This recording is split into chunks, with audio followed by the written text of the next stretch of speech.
All right, let's get right to it. Alan Nuckman, Chief Market Strategist at Bullseye Option, joining us. Alan, welcome to the end of March, the end of the quarter. Boy, never a dull moment for you these days. And I guess I'll just start with this headline story that everybody's been chewing on, the possibility that the White House is preparing for a sizable release of strategic reserves to combat those higher prices of oil, higher gas prices, higher inflation. Obviously, the president's under pressure to address that issue. What are you watching closely on that front? Well, the whole commodity sector has seen a major climb, obviously, in the last months and so forth. That obviously supported your market very, very much. But there's been huge pockets of opportunity there. But it depends on how you look at crude oil. I look at crude oil as a barometer of economic growth, and the fact that it's held its gains and it's holding strong. You know, it's demand-driven.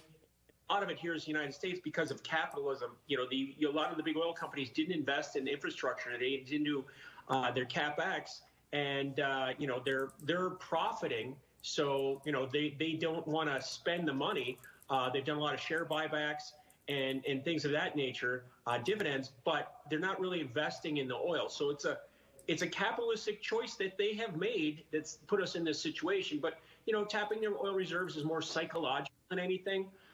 So if you like the psychology of that, if that brings oil prices down a bit, that could be, you know, a little bit more relief for the stock market and for the mentality of the customers and traders, that investors that have been so last couple of weeks. I guess I wonder, just given what you're saying, if that changes sentiment for people who have been calling for energy stocks to continue to outperform. You know, I think we haven't had a lot of chance this morning to talk about the fact that as you continue to deplete strategic reserves, there are some that actually see that as a bullish sign for the energy market. But if it's getting harder and harder to find the supply around the world, I wonder if, as we move into the second quarter, if you're going to see any noticeable moves away from the energy stocks that have been such strong performers in the first quarter.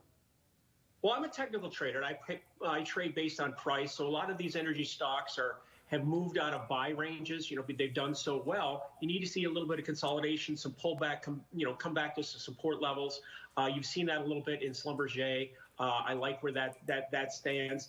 But for me as a trader, I don't want to get too deep into the psychology of it. You know, I like the fact that a lot of investors still don't believe in this market. But let's talk about, you're talking about the first quarter. Look at what we've been through. And the market, the S&P here in America, is 4% off its all-time forever high. So sometimes it's more important what doesn't happen as opposed to what does happen. And that is very, very much a positive for stocks. And we've seen this technical breakout. I said to you a couple of weeks ago, I don't think it's different this time. And we've seen once the market got to be so bad, buyers came back in, found that value, and the sentiment for stocks may be negative, but the VIX is only, you know, at the 18-19 level. It's half of what it was at that high. Okay, hopefully we can show our audience the S&P 500 performance recently. Let's dive into it. The fact that at the tail end of that chart, we can see this huge rally. I know it's still a down year for the S&P, but very much an up month. To see that rally of more than 10% off the lows, and you had, you know, a chorus of skeptics saying, well, that's a bear market rally. And then Bloomberg actually looked back at situations where you've seen that kind of move over the last, I want to say 25 years, and they found 13 out of 19 instances where the market kept climbing beyond that point. So what are the charts telling you, and what does your experience tell you about the momentum for stocks after rallying off those lows? Well, we saw 2 months of declines, and now, you know, we're seeing the market come back. Technically speaking, is the way I look at it, is that, you know, we've come back above the halfway point of the drop from the top, and every time we've done that, we've made new highs. To take it even further, a full V recovery, you take the distance of that drop, you put it on an old top, that targets 5,500 in the S&P, which is another 20% higher. So I'm certainly not one to say that that won't happen. It's happened every single time in history until it doesn't. And it's very impressive, this comeback. It's not just the S&P. If you look at the NASDAQ, it's up 15% in the last 2 weeks. So everybody's on board now, and the market's surging. We're coming into earnings, and we're starting to see two things happened. Number one, the bottom in stocks was put in when actually the day of the Russian invasion took that uncertainty out of the situation. It was there. And then the surge in stocks, the breakout in the S&P happened when they actually raised rates in America. So there's a relief rally from both standpoints. Now that we've taken some uncertainty out of the equation, I think there's a lot more upside. Record earnings for American companies and these S&P stocks, even though inflation's moving up, their earnings have expanded to the best that they've seen in history. And just to wrap things up, I mean, we could talk about this for hours, but obviously the bearishness we've seen in the bond market, and my colleagues at Bloomberg are constantly trying to figure out why there is such a strong message coming out of the fixed income world, and the equity markets, in their opinion, are shrugging things off.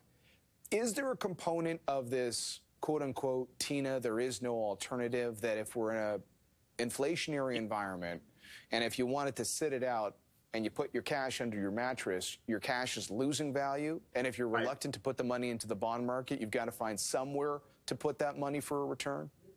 All right, there's a lot of things I have to unpack there, because this is inflation. Number one, wages are rising at a great rate. Home values are going at an amazing rate. Stocks have gone up in the last decade. So there are assets that have appreciated dramatically. Yes, prices are coming back to where they were a couple of years ago.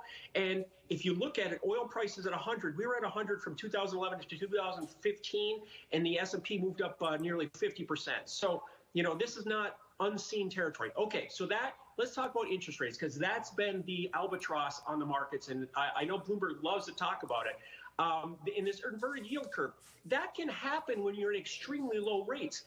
Even with, you know, all these rate hikes expected, we're going to end up at about 2.5% for short-term rates. That's still